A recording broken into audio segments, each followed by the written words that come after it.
Major funding for these broadcasts has been provided by grants from New York Community Bank, AmTrust Title Insurance Company, Perfect Building Maintenance, M&T Bank, Customers Bank, Marks Paneth LLP, Ariel Property Advisors, Sterling National Bank, Capital One Bank, Collins Building Services, Meridian Capital Group.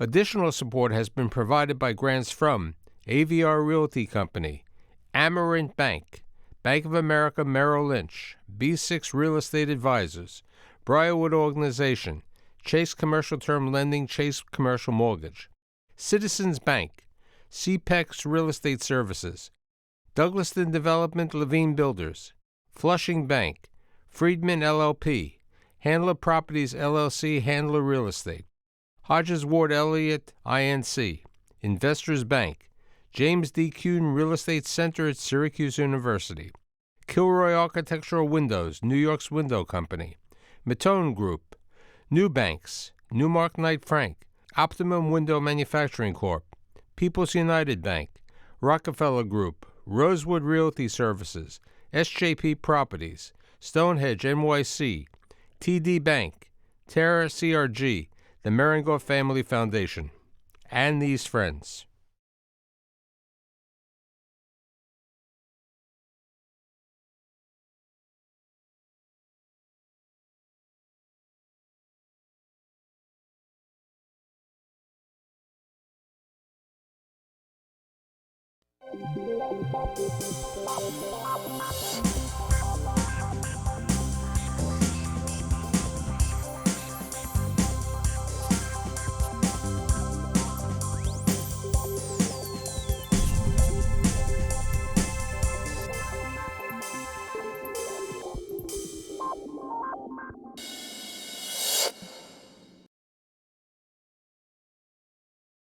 (2019), the start of a new season. Where is the world? Where is the real estate market? What's happening, going on? So today I've assembled these three real estate and business executives to provide their insight on the market. My guests today include Jeff Levine, who is the chairman and CEO of Douglaston Development, Levine Builders, and Clinton Management. Mike Maturo, president of RXR Realty, and last but not least, the man who has the money, Ralph Mumbaka, regional president for New York City, TD Bank.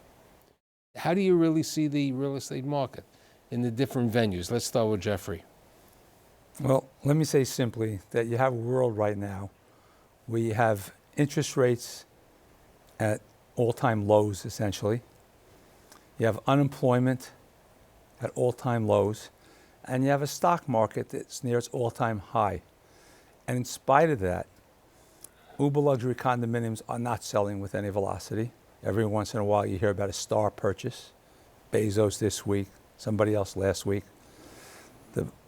The luxury market, which I'll qualify as 2,500 to 3,000 or 3,500, has no velocity whatsoever because the maintenance and the carry, you truly have to be a millionaire, not be a millionaire, but earn $1 million a year, if I can coin a phrase, in order to be able to pay the maintenance, the taxes, and the mortgage.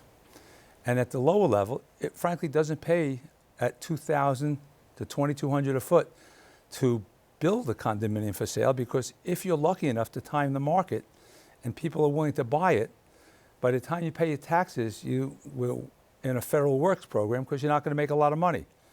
So from my perspective, if things are so great and nothing is selling, what can happen tomorrow? I'm frightened. You know, Mike made a comment in the room before, in the green room, with regard to their RXR property, you know, the Ritz-Carlton, where you have people on a list wanting to buy units. And what were you saying?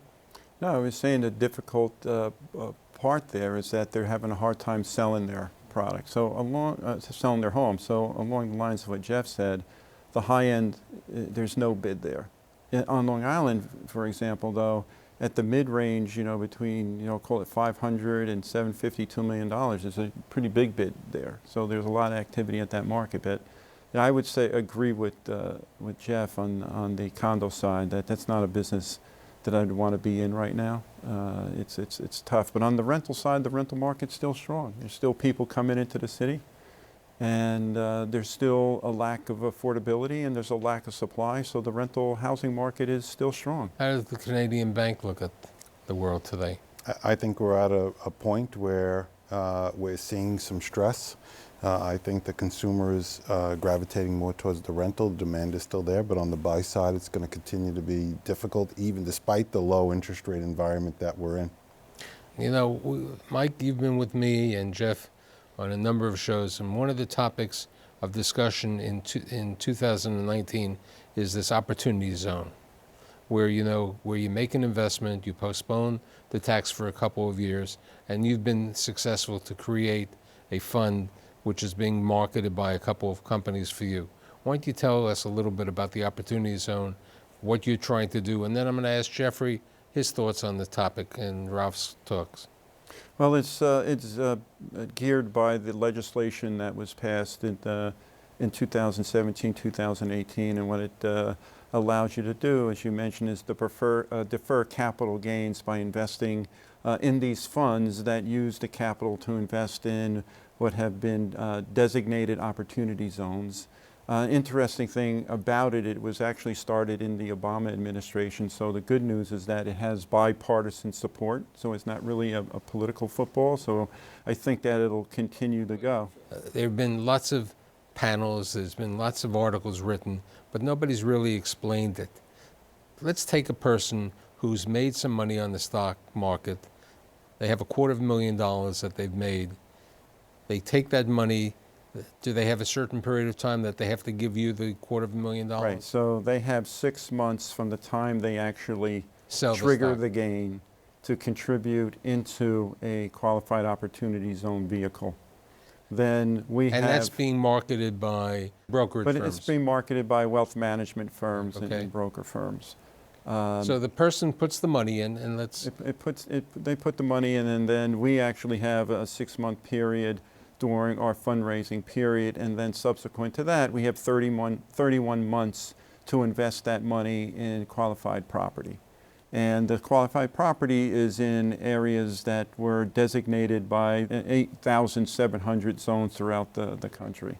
There's a social element, obviously, to it in terms of investing in underserved areas where capital has not gone to. And for us, it's been interesting in that, if you recall, Michael, we formed a similar fund called our Emerging Submarket Fund about 4 or 5 years ago, where we looked at New York City and saw an affordability issue, both in terms of the residential side and the commercial side, and simultaneously with a phenomenon in the suburbs where they were trying to recreate themselves in terms of Right, the transit-oriented development, moving back into more of an urban type environment. So we looked in areas that were near transit hubs that were also looking to kind of reinvent their communities to participate in this reurbanization. Turns out, invested a lot of money into a number of properties. They were all in opportunity zones. So we've been operating in this opportunity zone areas. Right, without the knowledge of the new product. Without the benefit of the taxes, but with the experience of having to work with these communities. And Jeff will tell you that development is very hard. Development in these communities is even harder, right? Because there's this natural skepticism that the developer is going to come in and change the character and culture and diversity of your downtown. So we had to work through that. You're a developer. Would you take money on an opportunity zone, or would you want to do it yourself? Well, let me tell you that I'm not a tax accountant, but I do have a fundamental understanding of what taxes are. Taxes are what you pay to the city, state, and federal government for the privilege of living and working here in the United States of America to provide all the services that we need, education, transportation, etc. But I know that when I do business, I only pay taxes if I make money. So I am not interested in investing in a transaction wherever it is if it doesn't pencil out. I don't want to delude myself, well, because I have a better tax situation, that this deal makes more sense. It doesn't. It kind of reminds me of the bookies when I was a kid, and they gave you greater odds on the less likely of events. The reason they gave you more money is because it wasn't going to happen. So I look at every deal on its own merits, whether it's in an opportunity zone or not. If it's in an operating zone and it could be advantageous tax-wise, I'm thrilled to do it. But it has to make underlying economic sense which first. is, you were in these deals already. Exactly. For us, we were in these deals, and we So underwrote you them to underwrote make the a deals profit. over there. Right. So Ralph, So it's better to be lucky and smart, right? right. Ralph, there are a number of banks today who all believe that they should get involved with opportunity zones, and they're really not certain of how to do it. They're looking at it as a source of deposits, one, and then some of them are thinking like the EB-5 of old. They're thinking of making loans on the opportunity zone funds for the future. What's the position of that? Exactly. I think they're harking back to the EB-5 days. And to Jeff's point, it's got to pencil out. It's got to make sense if we're going to invest in these projects. But certainly when you look at the community development aspect of it and being able to broaden the opportunities within communities that are not well served and improving on the infrastructure, the transit and commute infrastructure, it's going to really add value to areas that were potentially unexplored. Let's get to another topic. You know, one of the other trends that we've had over the last couple of years is co-living and co-working. What's your thought about it? I know you're involved with it, and I want a banker's point of view. Jeff? Well, if you'd like me to start, obviously you spoke earlier to us about what is the next area and where development is going to occur. And my answer to you was not so much as a geographic location, but a demographic. You know, we have the aging baby boomers, and I'm getting to your question, who, in fact... Are you one of those aging baby boomers? No, I'm a middle line baby boomer. Having said that, the aging baby boomers who are approaching 70 or 75, if they were born after they were 45, are downsizing, they're retiring. They're looking at not only senior living, but as they age and the people are aging in better physical condition, they really are not requiring independent assisted living or special care until their 80s in today's world. So I'm very interested, and as you know, I have been both in New York and in Arizona in the senior citizen housing business. So I think that's an area of opportunity. When you talk about the demographics of co-living grew out of the college dorm, in my opinion.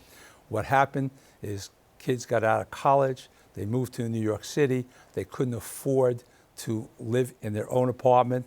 They put their names 2, 3, and 4 on a lease, and they moved into properties like what we used to call Dormandy, which was the Normandy up on 96th Street and so on. That was because they couldn't afford more. But what happened is as they age, they no longer want to share a bathroom like they did in their college dorm, I think with 3 or 4 people. They want to have some more privacy and more alone time. So if you look at the demographics of that generation, whether it's millennial or I guess the next one's called Generation Y, yes, there is an opportunity to serve them for a while. But I also recall at one time in New York City, there was a real focus on studios. And then if you remember, the studio as an item for sale, as the baby boom grew out of that market, became not as attractive, and not that many people were buying studios as they were 2 and 3 bedrooms. You look today, the millennials are starting to have families, and they are looking at not the 1 and 2 bedroom units anymore. It's the 2 and 3 bedroom units that they want so they can have their family there. So I think you really have to look at the demographics of the co-living market and see what that portends for the future. And I'm afraid that the future may not be so bright for all of these people who are attacking that sector.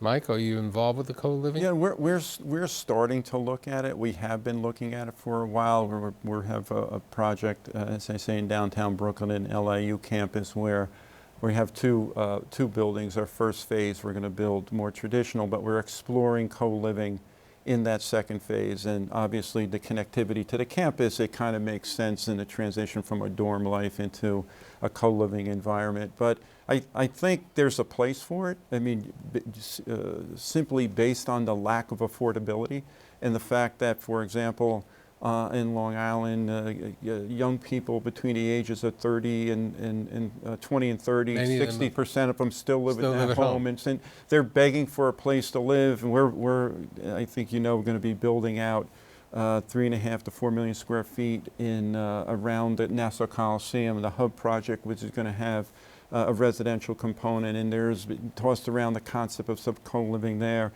So I think there's a place for it. I don't know that the actual design, I think this is what Jeff is saying, the actual design of what really works is known yet. Right, because I think what Jeff is saying is sharing of the bathroom is not really easy. No. If you have the room with a bathroom, it makes the world a little different. Then you can use it.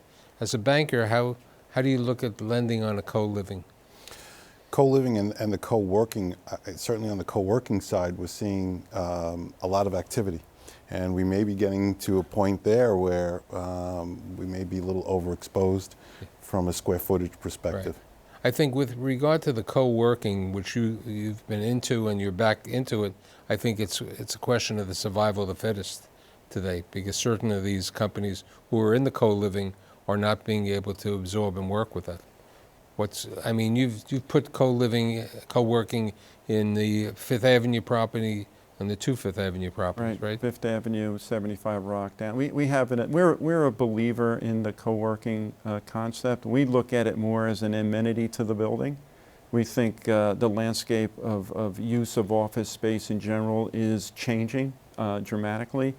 There's finally a convergence of real estate and technology starting to happen, and I think that's going to have an effect on how office space is used and how it'll convert to more of a mixed-use type of product and provide different services and different amenities and be programmed and merchandised in a different way. And co-working space is, I think, going to have a part of that. How do you look at prop tech today in real estate as an investor, and what areas that you feel comfortable with? You know, we actually have a property technology fund. An interesting backstory, a year and a half ago, we were getting solicited by a lot of these property technology software companies to get access to our buildings, access to our data, and wanted to partner with us. And we looked at this and said, well, it makes sense. Maybe we should get a little bit behind this and understand a little bit better. And as I said, we think there's finally there's a convergence happening with real estate and technology, and it's all about delivering more customized services to your customer. And you're seeing it in the outside world, and we believe that needs to happen in the real estate space, and particularly on the office side. So we are very involved, and we're starting to do things like not only co-working space, but concierge services and all those type of services. Are you investing in companies who are trying to lease space on the internet also? We have looked at companies like that. We are exploring investing. What about you? Well, obviously, Generation obviously, baby boomer? The internet is a critical part today. Obviously, in days of old, whether it was the New York Times or the Post, wherever the paper was, we would place advertisements, we would have people respond. That's all gone with the wind now. Today, all of our marketing is on the internet. Having the proper placement, be it Google or Facebook or whatever the case may be, is critical to bringing people to your building. But with regard, I have not personally invested in prop tech. I'm an old school real estate developer. I love to invest in my brick and mortars, but part of investing in brick and mortars today is improving the quality of life within the building, and the quality of life means not only the amenity and the concierge, but the package delivery, the notice of information, the scheduling through the building link of your utility Which connection. is part of what package Mike was delivery talking with, exactly. with the concierge So, situation. But We've invested. We have a relationship with Hello Alfred, right? And it's an internet-based concierge services, and we have it in a number of our buildings, and it's working extremely well. What about these programs like the Nest and the other doorbell ring? Right. We've invested in a company called Latch, which is a similar type of product where you can. It's a door design system that you operate, through your handheld, and you can see in your apartment, and you can open your door for delivery of packages or other services. No longer amenities. This is what the ecosystem of these communities need to be. just like hospitality, we also use technological door entry devices, not necessarily latch, but the reality is there are many reasons to use that from a management perspective. Number one, information is recorded as to who enters and leaves the apartments. You can control access better. You can also avoid the improprieties that sometimes occur when people enter apartments, whether it be for an emergency or some repair or other nature, because you keep a careful record. So all of this technology helps you manage the building better. And service your employees, your customers better, right? All that data retention allows you to understand your customer better. So just on Hello Alfred, by way of gaining that data, we had a party for the tenants in the building, and we were able you have information on have them, information. We know what kind of beer they like, what kind of wine they like, what they like to eat, and we had all those food. Be careful what you wish for. That could bite you. Right. Where are the opportunities for 2019, 2020 with regard to the city? Are we talking about the Bronx? Is Staten Island finally going to be a place? We know that the suburbs, especially in the Westchester community, there are opportunities. People are moving out there. There's development, some big commitment over there. Where do you see, if you were going to make a bet or a small bet, I'm not a gambler, would you invest? Where do you see the opportunity? I think you know that I have for 40 years been working in the affordable housing sector, and we have been doing affordable housing in all 5 boroughs. I am concerned about market rate in the Bronx. I do not see the rent per square foot elevated to the point where you can afford to do new construction. I think that the rental market in the Brooklyn, Queens, and Manhattan are still very strong. I think that the fact that it is difficult to build into the rental market because of the high cost of land, which has stopped selling for condos, but hasn't fallen sufficiently enough to enable you to do a rental in consideration of the excess taxes that are thrust upon new developments and the burdens of doing a tax abatement.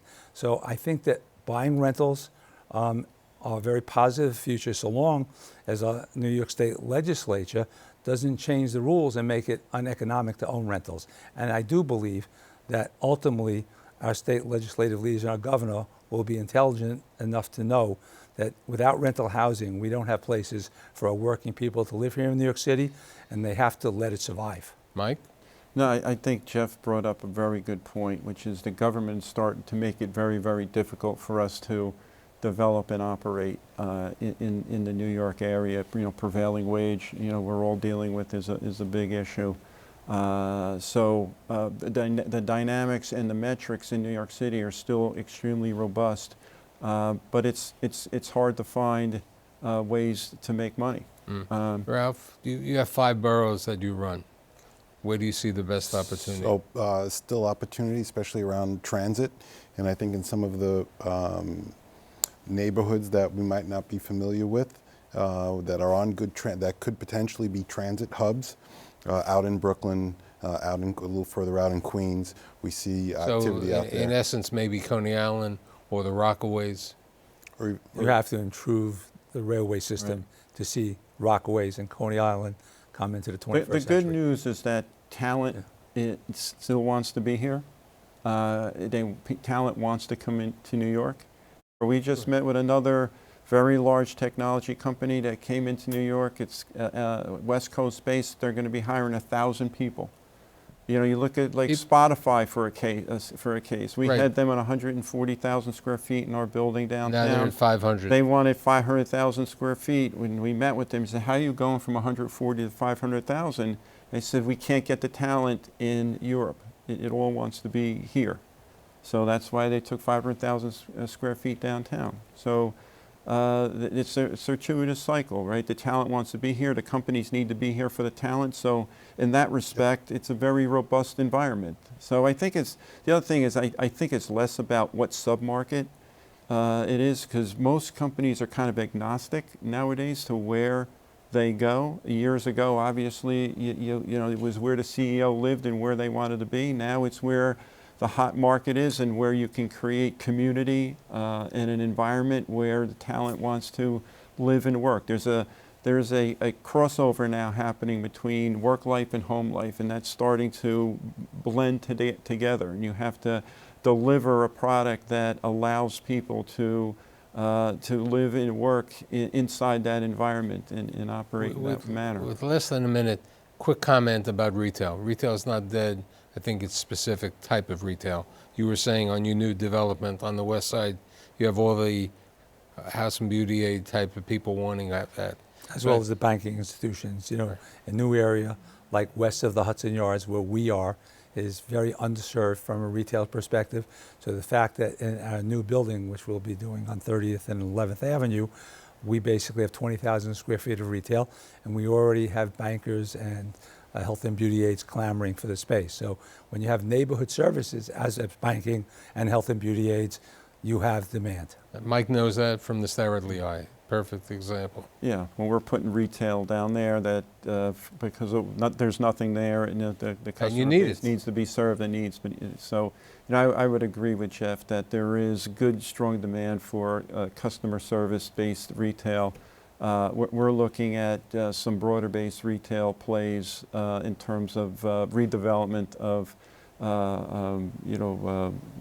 shopping center-based small power centers that need to be created that have the opportunity to mix in residential. So I think there's a big opportunity there. So my apple seems to me, even though Jeff has been a little cautious, it's pretty shiny, and I think the year looks good.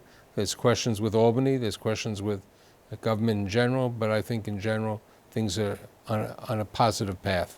I'd like to thank Jeff, Mike, and Ralph, and I'll see you next week. Thank you.